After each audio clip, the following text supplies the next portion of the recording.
I know what my audience like. I did some independent films with Master P. A lot of those movies did really well. I'm ambitious, I'm a hustler. I have my own lane. That's the thing about comedy. You wake up every day, you don't know if you're funny that day.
Hey, thumbs up in the chat if y'all can hear everything. If you can hear the music, you can hear me.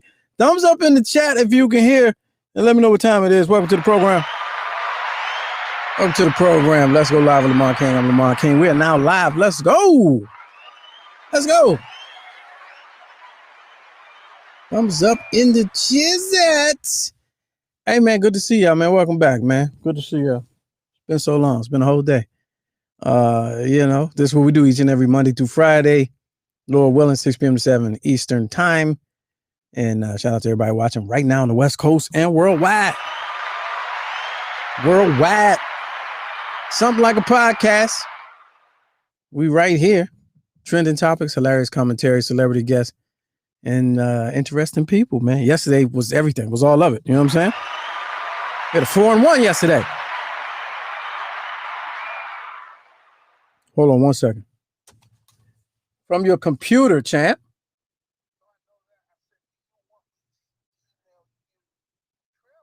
Yeah, do that, and then I'll show the people. Yeah. It's a live show, ladies and gentlemen. Don't play games. Play with your toys. Kenny Bo, what up? First timers always get shout outs. Well, it's not the first time, but I ain't seen you in a while. What's good, Kenny Bo, the mayor? We're broadcasting live from the newly remodeled Drunken Fruit Studios. I don't care if it is a closet. You still looking mad official. Thank you, Lord Jamal, brand new being. I appreciate it. And right about this time also. Oh, look at that. What does that mean? What does that mean, ladies and gentlemen? When you hear that, that means Drunken Fruit is running a special. So let's look at this picture real quick before I even get into the get-intos. Where'd it go? I just had it. Where'd it go at? Oh, right here. So this is where we were at the beginning of, I would say maybe the beginning of the fall, maybe. I think this is our current stock at the location where we are at serving the DMV.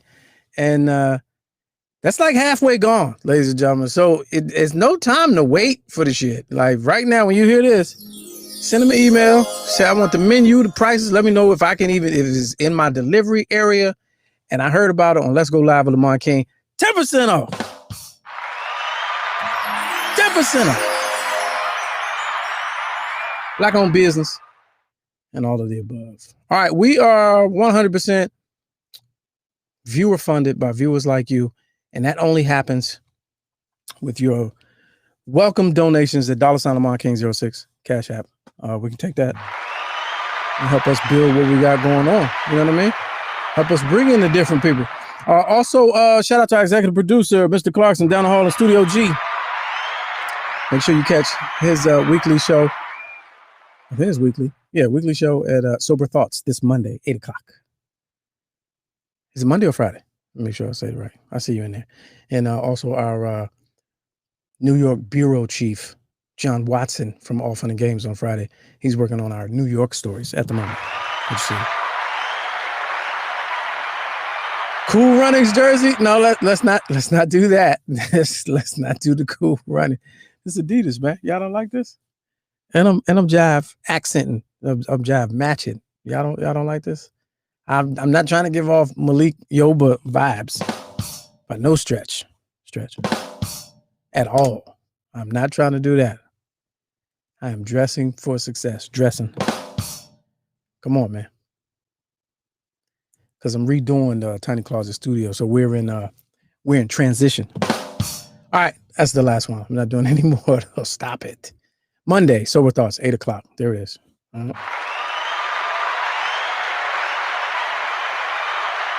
right, we got a guest coming up. It was a reschedule, so he jumped on the show a couple weeks ago, and then it got so live, man. We had to bring it back and talk that talk. So let me find this video real quick because he got a trailer. I told him don't come back without the trailer, and he got it. So what do I got to do I got to download this. No virus is found. Okay, we'll let that load a little bit, and then we get into how's y'all day, man? How's everything, man? Job is good.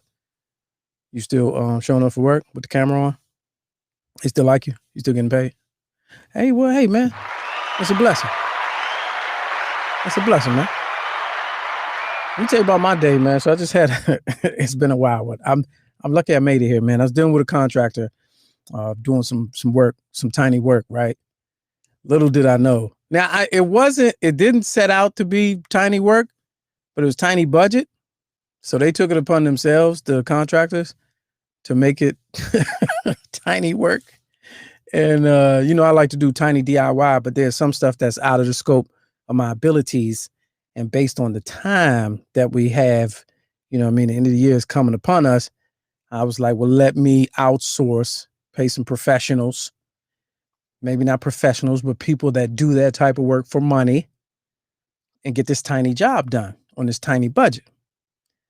So, after a few tiny hours of work, I go in the place to inspect the work I'm having done. I'm getting some doors put up, right?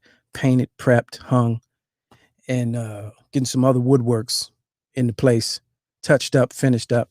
So I go in there trying to, I've been learning Spanish on Karen Hunter show every Friday, trying to learn some words. So I'm trying to communicate, with respect and courtesy and using the words that I have learned in my tiny Spanish vocabulary. And man, when I tell you these two cats flicked off on me in my own space, in Spanish. It got close. I'm gonna talk to our guest too, to get his input on how I should have handled it, because it turned into a tiny fiasco, and I had to take some tiny monies off. And they weren't tiny mad about it. They was big mad about it. But hey, listen, lesson learned. And this is what I want y'all to do, man. If y'all this is not on YouTube. There's no footage. There's no. Oh, you asking somebody else? I thought you was asking, was there footage? There's no footage of this particular occurrence today, thankfully. But I'm gonna tell you, if y'all getting any work done, and I know it goes without saying, get it in writing, people. Even no matter how small the job, get it under contract, man, because they are contractors. If you're dealing with contractors, get it under contract. I'm saying this because I didn't. I'm not saying this to be self-righteous and I know it all. I should have and did not. And almost paid the price for it, but I made it out. Could have gone the other way. All right, I see you in the peanut gallery. Houdini is not dead. A member of Houdini has died. I don't like breaking that type of news, but yes, I see you already did that. 56-year-old, I think it's James Fletcher, Ecstasy, the one that wore the Zorro hat. He passed from unknown causes. And so we're going to say rest in peace to him. And so yeah, that's unfortunate, man. We know we're gonna be playing all that. Let's get that Spotify going, get them streams up. Maybe some of his beneficiaries might benefit from that. Let's tribute. I would tribute on the show, but however, YouTube frowns upon that. They don't really like that when I do that. So, but shout out to Houdini, rest in peace to Ecstasy with the Zorro hat. All right, let's see here. Let me see if this downloaded. All right. Oh, this looks high quality. All right. That's what's up. All right, we're gonna watch that in a little bit. But yeah, man, get contracts for your contractors. Goes without saying, but you still gotta say it. All right, let's see. Let's see if he's ready. Do. Talk amongst yourselves. It's a live show. What y'all doing for Christmas, man? Y'all traveling? Who traveling? I saw the funniest thing on Twitter today. It was like, hey, y'all bitching about the $600. But what if the vaccine costs $601? Yeah. Man, can you believe how we getting played, man? I mean, can you imagine if that's what they billing your insurance? $601. 600. That would be funny and terrible at the same time. I saw the speech. So yesterday we had Erica Savage on from Savage Politics, and she kind of broke down the proposed stimulus package at the time, and it has since come out. Trump got out there and spoke. I was able this morning to watch the whole speech, his little piece, and I gotta say, this is just gonna be weird, unpopular opinion. For somebody who's not the president anymore, he sounded very presidential yesterday. In that little 3 minutes, like he made more sense in that 3 minutes than he's has in the whole time I've ever watched him. And I'm like, oh, you can turn it on and turn it off. Oh, okay, you've been deliberate. They still playing games, but the things he was saying about the government agreeing to these terms and these payouts to all these other countries and settling for 600, not really pointing the finger at Republicans. He was trying to point the finger at incorrectly at liberals and Democrats, even though the original dollar amount put forth by the Democrats was $1,200. I'm sorry, $2,000. Then they walked it down to 12, and then they accepted 6. And then the Republicans is like, no, still no. And so when Trump got up there yesterday and did his thing or whatever, I was like, oh, you saying the same shit we all saying. Now you want to be all on the side of right and truth because it's wrapping up. So I thought that was a little weird. So I don't know. Tomorrow I don't want to talk about that, but I may be able to. I may bring somebody back on to kind of break down just that portion of it because it looked weird. He's read stuff that he's written worse than that, and he delivered it with a sane tone. It was coherent. So that shit was wild. But I'm trying to tell y'all, January 6th, man. Hey, what y'all doing, man? Because they getting ready, and I'm not a doomsday. I'm not a prepper. I ain't trying to get you all paranoid and nervous. But I guarantee you, things is quiet right now for the most part because they try to do something. There's another rally, third rally, coming to DC from the people that brought you Stop the Steal and all of that. They got the permit. I don't know how they keep getting permits in such short amount of time. They say they expect 5,000, even though 8 police officers got stabbed and damn near beat up at the last rally. So January, man, they trying to fuck up my birthday month. I ain't having it, man. All right, anyway, moving forward. All right, let's get to the guest, man. All the way from somewhere else, man. This gentleman, great guy, man. Radio comrade, veteran a veteran jack of all trades. He was a jack of all trades before they was jacks of trades, man. And now he's on a real mission of reinvention, man. He's out in Hollywood writing and producing and acting and putting out his own content. And he's a cigar aficionado. Please welcome back to the program, ladies and gentlemen, the Cuban cigar smoker. Hey. ¿Qué pasó? ¿Qué pasó, amigo? Gracias, hermano. Hey man, you know what? That's a throwback. That's how you used to come on the radio, didn't you? ¿Qué pasa? ¿Qué pasa, Lorenzo XT Thomas? ¿Qué pasa, Easy Street? I basically ¿qué pasa everybody. Yeah, and I remember that too because I never understood what you were saying. ¿Qué pasa is like, what's up? I know that, but then you would go off in a little thing and then keep going. And, you know what I'm saying? It was like, this ain't the Spanish radio station. But what's good with you, man? How you feeling? You looking well? Hey, man, listen, I am blessed. I'm alive. People are dropping left and right. Yeah. You know, I'm excited. You know, I'm actually living the dream. So you know, God always been good. You know, I hate when people be like, "Oh, God is good." No, God always. When I was eating syrup sandwiches, He was good because He got me some bread somehow, somewhere. You know what I mean? Yeah, because some people, you know, can't eat the syrup sandwich. Right? They just can't. The syrup. They just dip in and yeah. So, man, I'm blessed, man. I'm blessed to be able to go after my. I believe I call this my last transition or my next transition in my career. Yeah. Nah, it ain't the last. Nah, it ain't the last, but the next transition. Yeah. It's always room to reinvent. So real quick, man, earlier today, man, I had an issue. I'm gonna get your take on it, man. I had some contractors in the crib, man. I was trying to be real respectful, man, and it went left. You know, we shook hands yesterday on a dollar amount and a workload. Today, the workload changed, and so they changed the dollar amount. And I'm like, but no, we agree. You said you could do this for that. And then we get here and you're like, but I gotta do this too. And then they want to add more onto that. Was these Home Depot parking lot employees? No, man, these people had business cards and everything. And I'm you know, I tried to give them the courtesy, be like, okay, you professional, you got the cards in English and in Spanish. Oh man. So I'm like, okay. But then when we get in there, it's two of them, they get to arguing, you know, in Spanish, Espanol. And I'm like, yo, you should FaceTime me. I was like, my man, hold up. I'm like, hold up. Talk so I can understand. I was trying not to be rude, but they was really like the dude, he waved me off. He had the paintbrush in one hand and then he waved me off with the other. And he's like, I don't understand. And I was like, oh, my man. I didn't hear. You're not going to do that. Talk so I can understand. So, you know, cooler heads prevailed.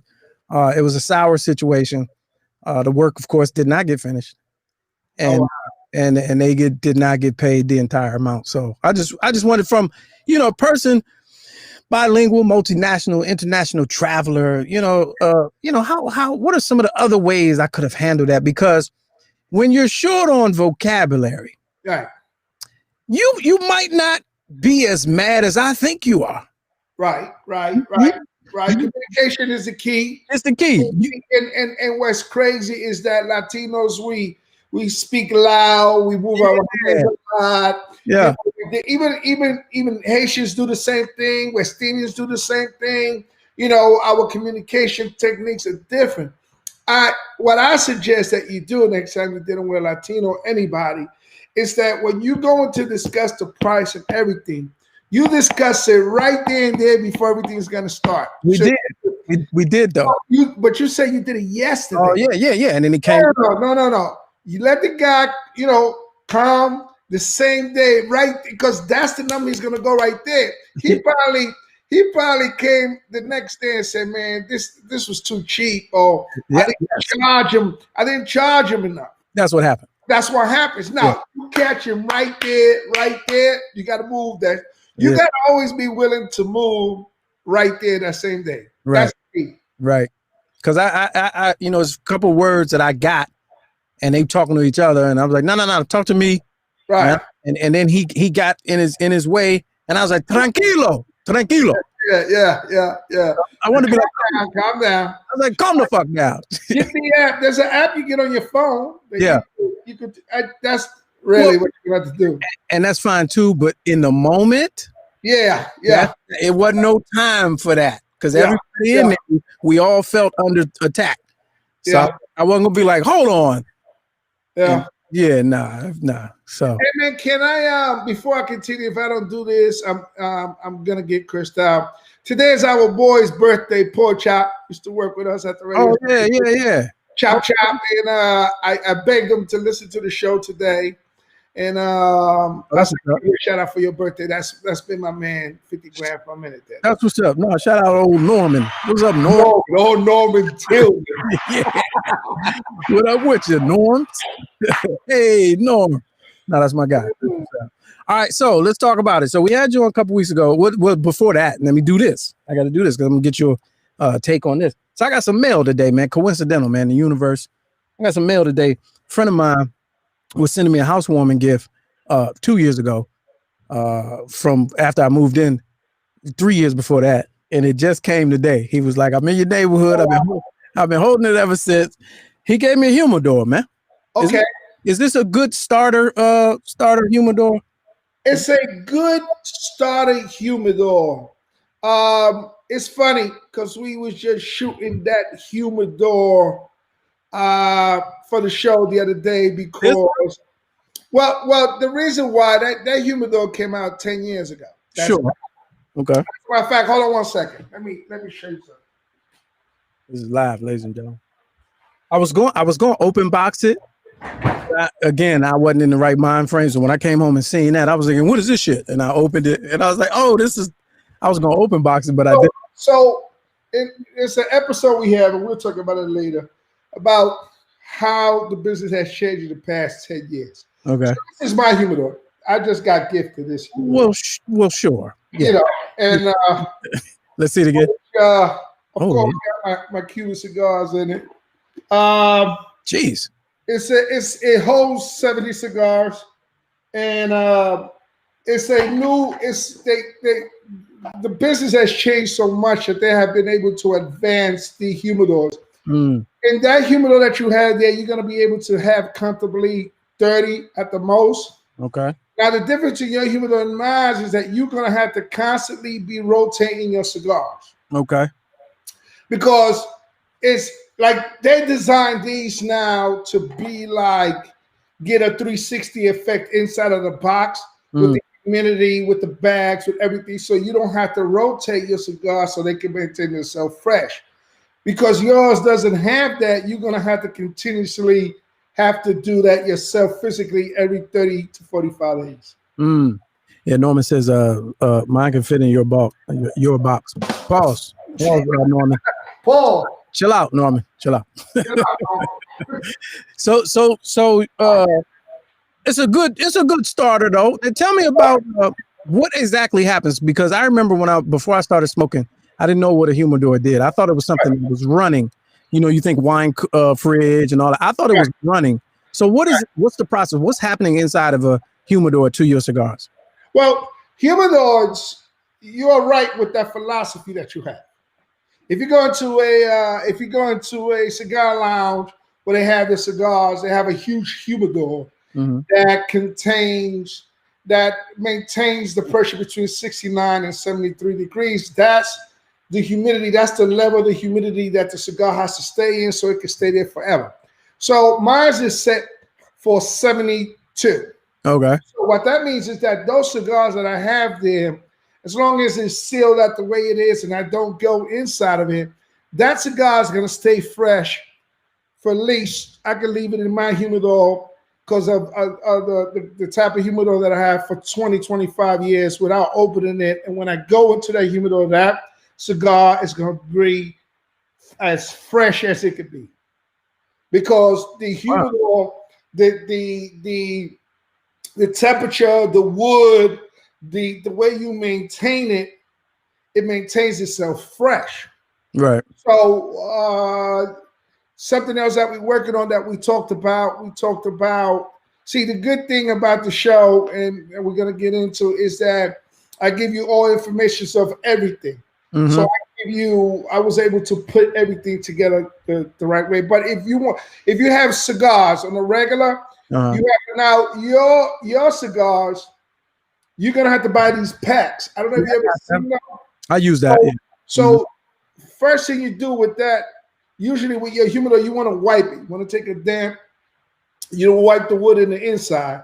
Once you do that, you want to take those packs. You want to take some 84 packs. So every pack has a number. Yeah. You want to take one that says 84. And you want to take 2 of those and you want to put it in there. Okay. You're going to leave it in there for 2 weeks. After 2 weeks, now you have seasoned your humidor. So now what you're going to do is that you're going to take those 84 packs out, and then you're going to get 80 packs from 69 to 73. Then you're going to put them there. And then you're going to put your cigars underneath, and it's going to maintain it at that temperature. Now, if you cannot, because it's glass, you cannot put that where the sun can directly hit your cigars. Okay.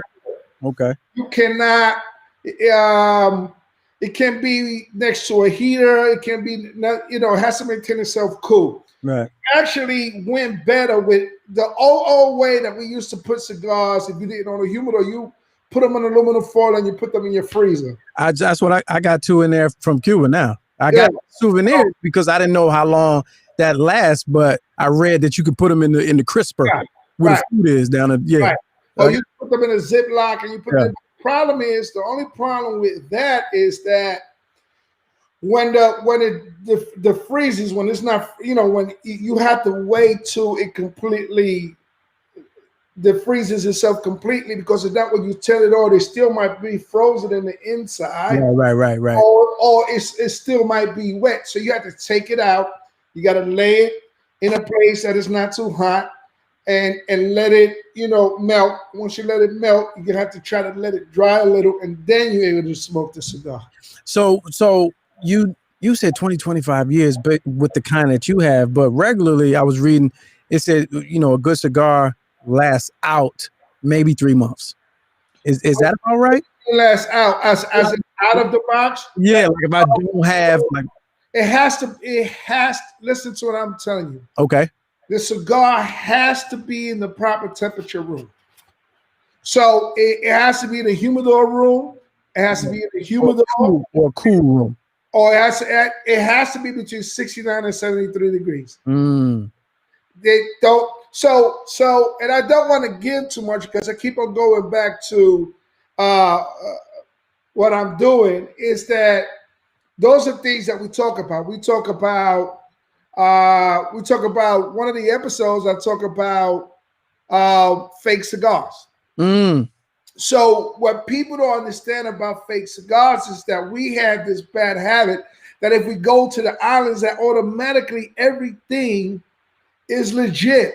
Yeah. No, they have bootleg cigars. Okay. So I'm teaching you what to look for when you're going to buy it. What to look into the box and the seal, to what to look up in the wrap and the whole. So we guide you. We take you through every single thing that deals with the cigar culture. Now I told you my story. I think when I told you I went to Cuba, you probably don't remember, but I feel like mine was legitimate. I was in the back room of the factory. Okay, now check this out. They even in Cuba, Dominican Republic, Nicaragua, in all these places you can find cigars that are not real cigars. And let me help you out what I mean by real cigar and non-cigar, because you say, well, a cigar is a cigar, a leaf is a leaf. It's not. Yeah, it's not. I know it's not. So what happens is that let's use Cohiba for example. Okay. Cohiba is, for people that don't know too much about cigars, Cohiba is the go-to cigar. Cohiba is the cigar everybody want to run to because it's the Coca-Cola of the cigars. Everybody knows well more so than that, to the person who's not in that culture. Right. Cohiba represents Cuba, and you can't get a Cuba. Exactly. Right. So what happens is this, and here's where the hustle comes. So instead of it being grown from the city that's being grown, there is a technique. So we went to Cuba and we shot in Cuba. So there's a technique of where the soil comes from, and that's what makes the cigar really good. Is the soil, the humidity itself of the area. It's the way that they cultivate that soil. It's the way that they grow it. There is a process for it to end up being called Cohiba or Arturo Fuente or whatever it is.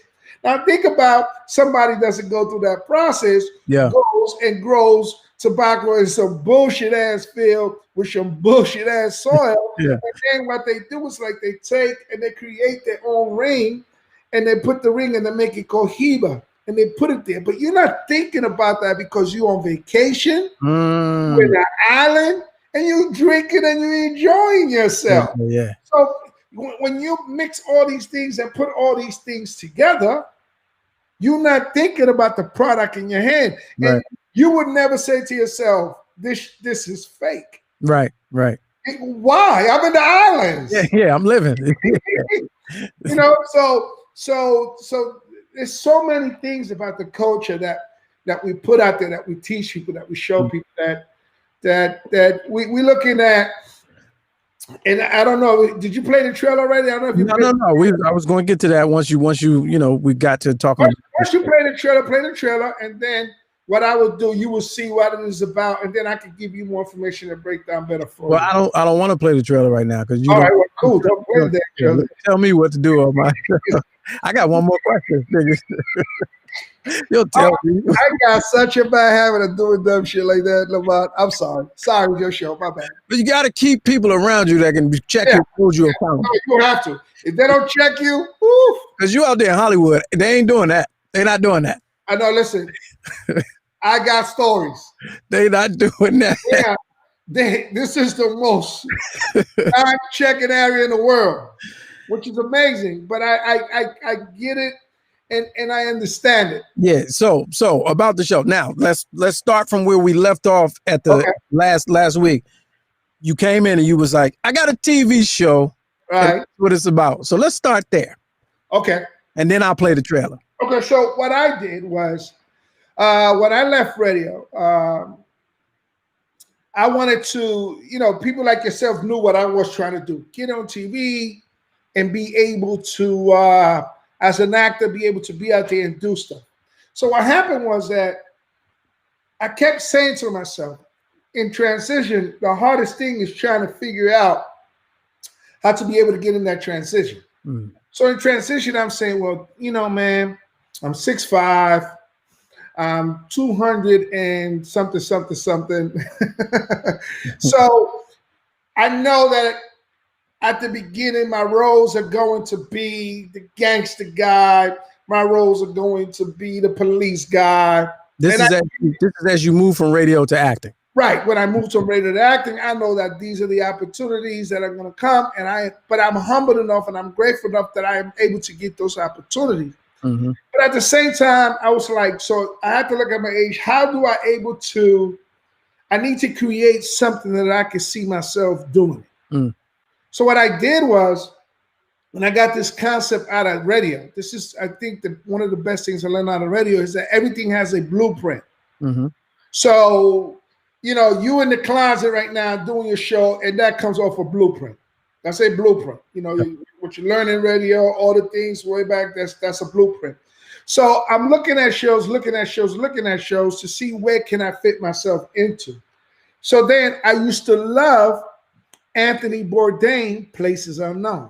Mm-hmm. That show always got me. But what got me was like, I met the guy, had conversation with the guy, and the guy was just himself. Mm. So I met him actually in the airport in New Jersey, on connecting flights, and he was just like, listen, I just went to network. This is who I am. This is what I do. I like drinking. I like eating. And I like and I like nose candy and and weed like that. Yeah. You know what I mean? So I was like, wow. So then I said, I love that show. So I started looking at the show, and started wondering, man, they shoot this thing so good. There's a reason why these guys are number one. So the first thing I did was I find out what cameras was being used on this show. Because if I have a visual of my show, right, I'm the blueprint. I want to look shoot like this guy.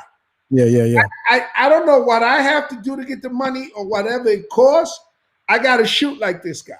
Mm-hmm. So when I find out, I just went to people I knew that shot, and I talked to You remember a guy named, I don't know if you met him, Digital. He was at Radio 1.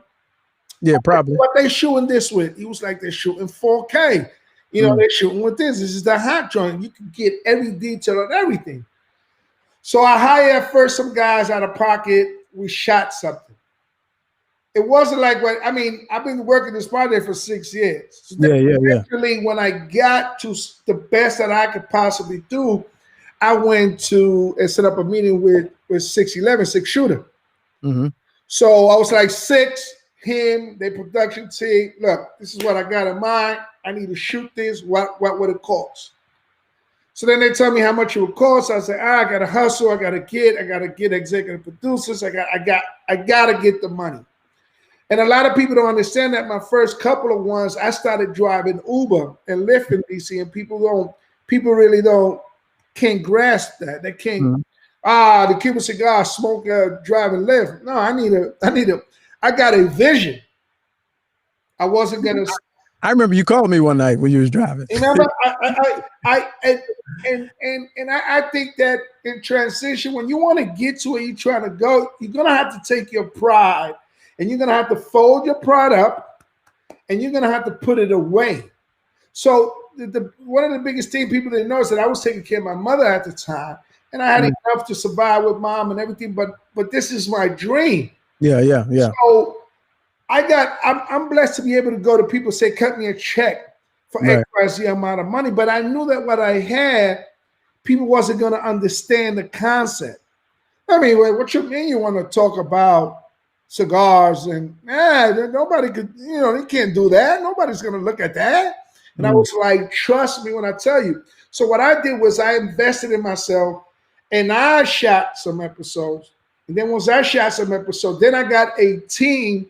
When I found out how much it really costs to really be able to get a professional team to shoot it. Once I shot it, I showed it somebody, checks came in. Oh, wait a minute. This is what you're doing. Yeah, that's how it works. This is what you're doing for real? Hey, I mean, how much you need? So then with the blessings, my executive producer is Richard Hamilton. My executive producer is Rasheed Wallace. My executive producer is Bentley Kyle Evans. And we just sealed the deal with Bentley. And I learned a lot from Bentley because when I came to LA 6 years ago, and he was telling me that he wanted to invest, but he couldn't invest because he just had created a new studio and he had 2 shows that he was paying out of pocket. So that's another. Love that girl at the time, and then he had a show with Jay Phillip at the time. Yeah. And plus, you ain't have shit. No, you didn't have anything to show. I had nothing to show. Yeah. I came out here because I have a relationship with him for 15 years, and sat down and the one thing, and I say this, and I hope people really grab this the right way. We tend to, all of us want to get put on. But then we don't have shit for us to get put on. And that's not how it works. So if you don't, I'm not on the radio. There's no value to me. Yeah. And this is what people don't understand. Which is also a tough lesson. The people don't pick up phones, no matter how many years you radio. How many years you say que pasa? Right. What have you doing for me lately? What are you doing? Right. What are you doing? I had a relationship the one thing I did is I learned how to really network with people, to get with people, to show value when I'm in. So when you're in, you show that value. Yeah. You saw my value when I was in DC because I brought them to Love and I was hosting Love and I turned them on to some people. And then for me, my lucky part is that my best friend is an NBA player. So I aligned myself to be able to do things to help me out on my networking. But trust me, if you don't have shit, they don't want to hear ideas. Like there was a time where that could have worked, but now it's like, oh, okay, let me see it. Oh, I ain't shot it yet. All right, we'll get back to you. Right. Never hear from them again. Right. So the one thing that Bentley always tell me was, so when I sat with him, we were supposed to sit for 45 minutes. We ended up sitting down for 6 hours. talking. And that even built our relationship even more. So when I walked out of there, he said, you want me to jump aboard? He says, I really don't know how you're going to do this, but shoot it. I don't give a shit how you shoot it, what you shoot it. Give me something. Give me something. Yeah. Give me something. Yeah. So I just went, I prayed on it. My mom believed in me. I was able to shoot the cheap way first. Yeah. Because I shot it the cheap way, that I was able to show somebody that could shoot it the right way. Yeah. You know what I mean? Yeah, no, I get it. As long as I could get one. You can articulate your vision. Right. I can and then the person watching, the person watching can be like, oh, I can see how this would be. Right. Yeah. So 6 was like, oh shit, I can make this real good, man. I'm with it. And we worked out deals. He's my director. He's still my director. He directs, and Bentley directs a couple now. So we went from having that one to now we have an entire season. So we got 9 episodes. Yeah. So thanks. So we shot Cuba. So we got 2 episodes in Cuba. Mm-hmm. We got an episode in Dominican Republic. We have an episode in DC. We have an episode for Beverly Hills.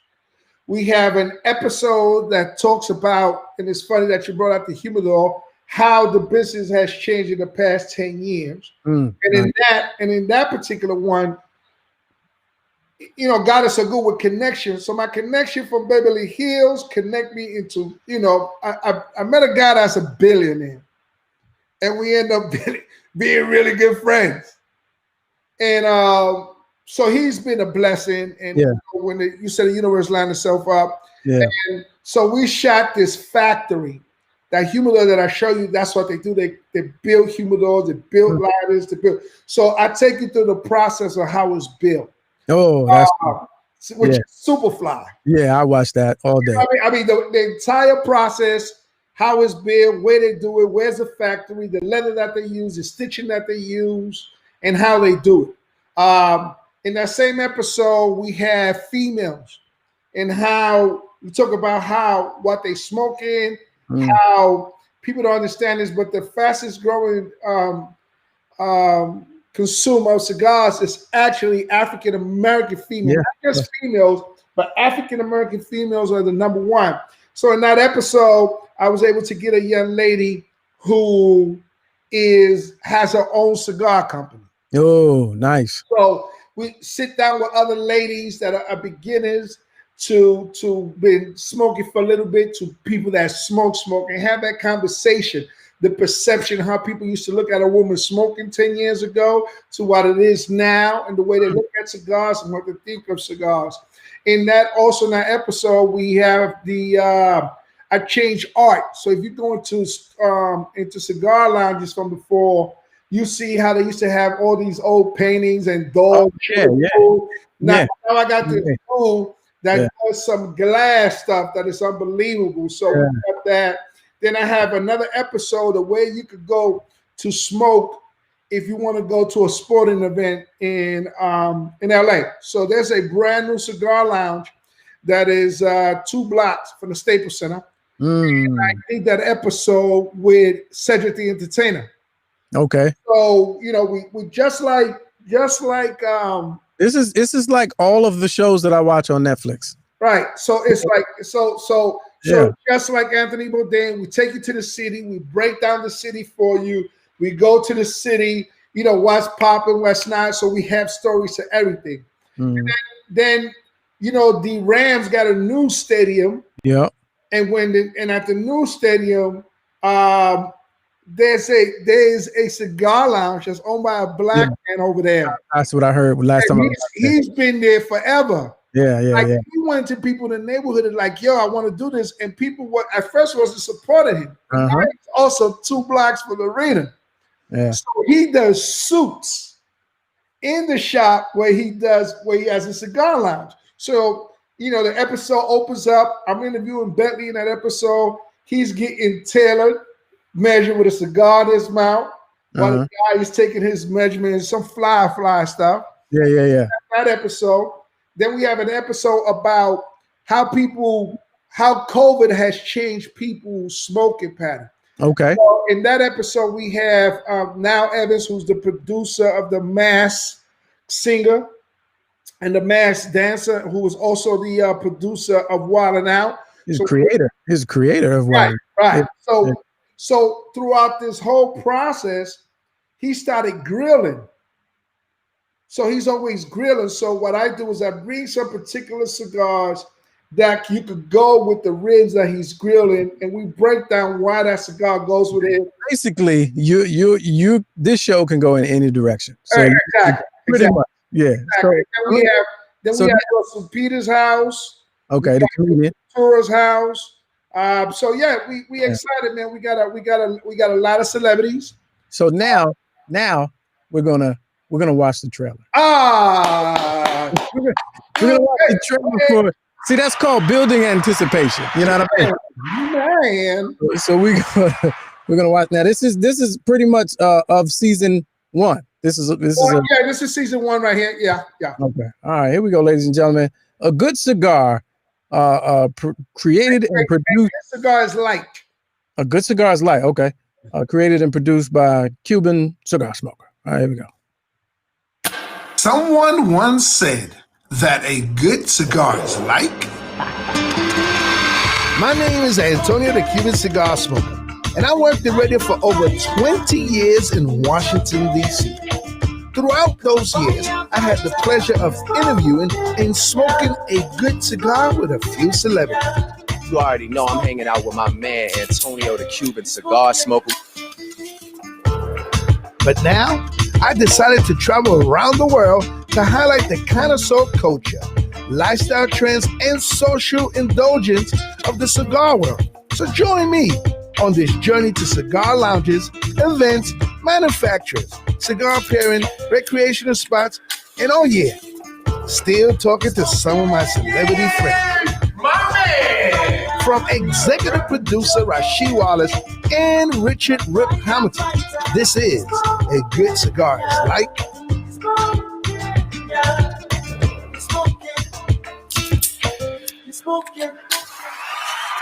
Okay. All right, don't say nothing. I don't want you to say nothing yet. Let me let this go.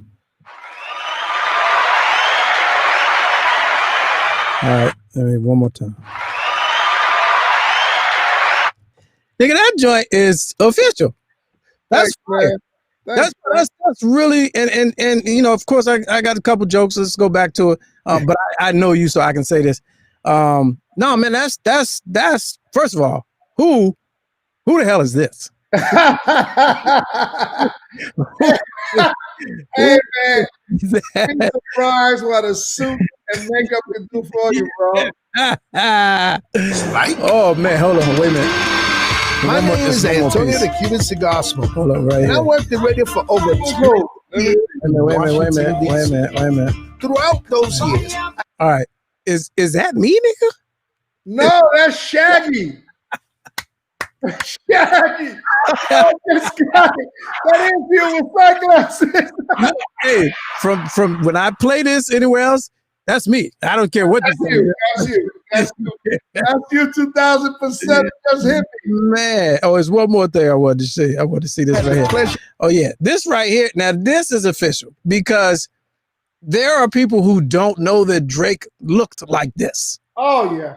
Yeah. They have no clue. But I'm going to tell you what's funny about this. He looked like a they. He looked like a they in this picture.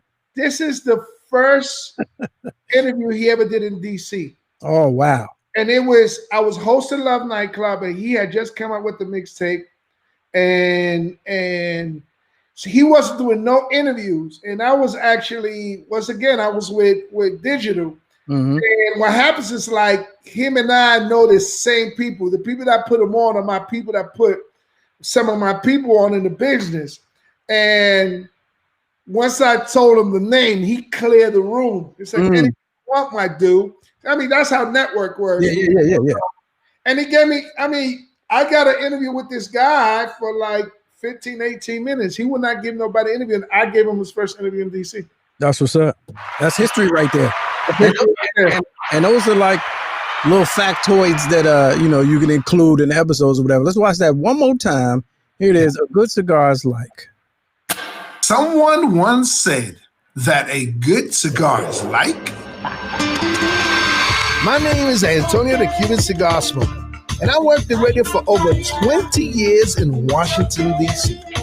Throughout those years, I had the pleasure of interviewing and smoking a good cigar with a few celebrities. You already know I'm hanging out with my man Antonio the Cuban Cigar Smoker.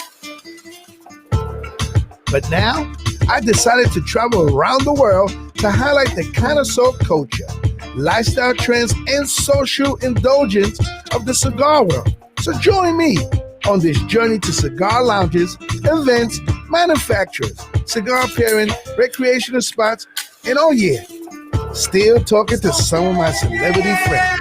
My man! From executive producer Rasheed Wallace and Richard Rip Hamilton, this is A Good Cigar is Like.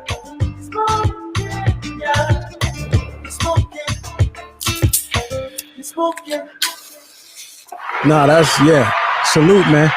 I see the vision, man. It's there. That could go anywhere. And I would, if I seen that come across my suggestions on Netflix, I would binge that 1 through 7, 1 through 9. So right now we are in post production. We got because we just shot the episodes I was talking about. It was actually good to us. So we do have networks that are interested in us already. Yeah. They just waiting for us to finish. So now what it is we finish by January, second week of January. We go back into meetings. Yeah. We have some offers, but we have some people like I can't really say the networks because you know how that you know you work with, and I can't hold nothing. You know, right. Yeah. But you know, those are things you learn. You can't. Remember, I was supposed to send you the trailer before, and I had to okay it because we're actually changing that trailer. There's some other shots. We're gonna add Cedric Entertainer to it. We're gonna add some of the new celebrities that we have. You know, and that's the beautiful part about what you're going through is you're learning game right at the same time. Yeah. So you know, and you got people teaching you, giving. Yeah. No, I got legitimate people that got me legitimate people to be able to do it. I mean, it's like I said, man, this particular project is taking me six years, but I'm in the final process. I can't even tell you how scary sometimes the process is. But I tell you this much. I had conversation. You have conversation with people like this is how you know you have something that's going to work. When you talk to those people that are seasoned, that has been there, that like Bentley has a show right now on Netflix with Jamie Foxx.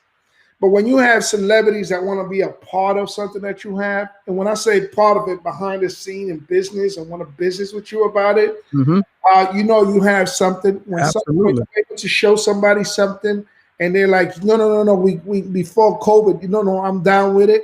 And then COVID drops, and be able to do 9 episodes. The blessings on top of blessings is incredible. And I just saw you got back from Cartagena. Were you shooting down there? No, actually, I was doing pre-production. Oh, okay. So people that know me know that I have veneers now, so I got new teeth and everything. So I went to my dentist, and what I'm actually going to do in Cartagena, because the good thing about the teeth that I have is that they don't get stained. Okay. So what is the one of the biggest problems that smokers what kind of model is what is that, Tesla teeth? Like, what do you mean they don't get stained? What kind of technology is that? It's 85% porcelain. Oh, geez. Oh, okay. All right. Yeah. Why not? Why not? You know. So I'm going to highlight my dentist. You know, because I do everything that deals with smoking. So I'm concerned about my teeth and getting stained. You can go to Colombia. I'm gonna show you some hot places over there, some cigar lounges, some people that smoke cigars, and then I'm gonna show you how you can get a set of teeth that your stuff won't stain. Oh man! As a cigar smoker, you're like, oh snap! You got to accessorize. You got to accessorize. Did they let you pick the color while you was in Colombia? Did you get that cocaine white? Did you get that? That's that cocaine. yeah. So Yeah. I've been doing a lot of pre-production also. I like to be ahead because I believe, you got to be positive about it the whole time. But we're shooting in Geneva. We got places in Geneva, France, Monaco, Morocco, New York, Miami. We already got Fat Joe. I got Fat Joe. I got Rick Ross. I got Charles Oakley. I got I got You gotta say Michael Jordan first. You gotta say Michael. Well, we're still working on it. We're in the middle of that. Oh, okay. All right. I actually last time we sat down and he saw it and he really likes it. He likes it a lot. And he's a heavy smoker. So we got Scottie Pippen. We got Rob Lowe. We getting Big Papi and Alex Rodriguez. We got Rocky Patel. We got the owner of Gurkha. We got some people in Atlanta looking at T.I. But we wanted people to know that there's certain episodes that perhaps are not going to have a celebrity, but they're going to be able. Sure. Because sometimes people get caught up on the celebrity stuff, and the celebrity part. I got one episode that there's a guy out here in LA that teaches you. He's the only guy in America that has a class on how to roll cigars. Okay. Yeah. That's work. This episode, I'm sitting down talking with him, and he's showing me his technique, and I'm doing the rolling. So let's see how I can roll and what is my final product. Yeah. Compared to how he rolls. So is being able to do that. Nah, man. In DR,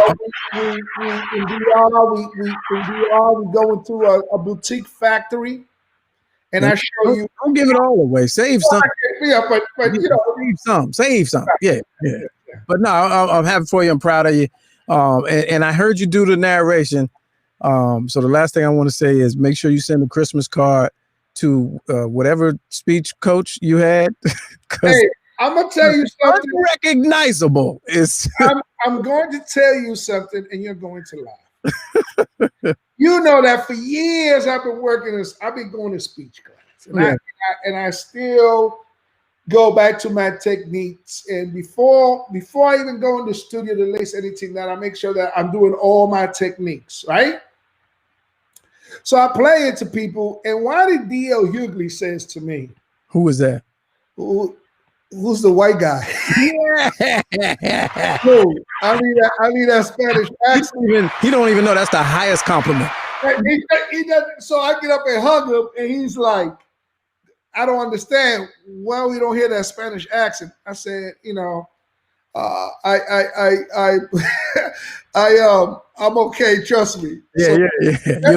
You don't know what I went through. You don't know the money I spent, what I went through, how many times they didn't want to put me on the air because I sound too Spanish. That's hilarious. Yeah. Good stuff, man. Good stuff, man. We can't wait to see the finished product and when it's available and all that. And when when it drops and it's rocking and you're working on season 2 and 3, come on back, talk about it. You probably gonna have, the shades on and everything. A new Yeah, I'll be real Hollywood then, though. Jing hairline and all that. The next set of teeth gonna be off-white, eggshell, matte finish. You know what I mean? It's all good, though.